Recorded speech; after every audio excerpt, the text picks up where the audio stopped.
ایک دن بچے ایک شیر کے خطرے میں اپو کی مدد کرنے کی کوشش کر رہے تھے، لیکن جب انہیں شیر کی طاقت یاد آئی تو وہ تھوڑا خوفزدہ ہو گئے۔ انہیں جلدی سے کوئی حل تلاش کرنا تھا، ورنہ ان کا دوست مشکل میں پڑ جائے گا۔ پھر بچوں نے سوچا کہ کیوں نہ ایک کشتی میں بیٹھیں تاکہ شیر سے دور جا سکے۔ یہ واقعی ایک اچھا خیال تھا، لیکن اچانک انہیں یاد آیا کہ پانی میں مگرمچھ بھی ہو سکتے ہیں۔ یہ واقعی ایک پیچیدہ صورتحال تھی۔ دوسرے بچے نے ایک اور منصوبہ بنایا۔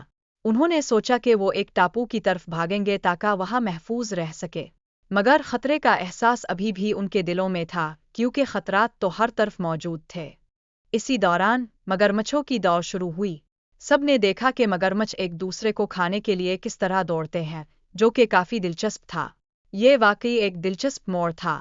بچے ہنسی میں تھے اور انہیں اس کا مزہ بھی آ رہا تھا۔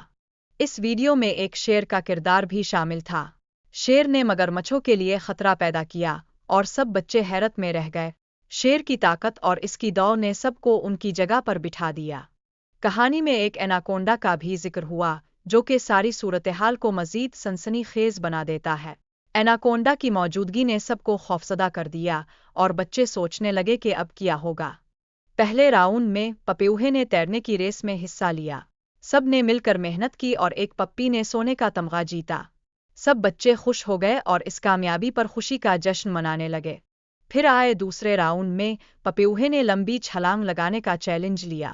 یہ واقعی ایک حیران کن لمحہ تھا۔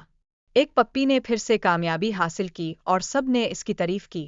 آخر میں اس دلچسپ مقابلے میں تینوں پپیوہے کی مہارت کو جانچا گیا۔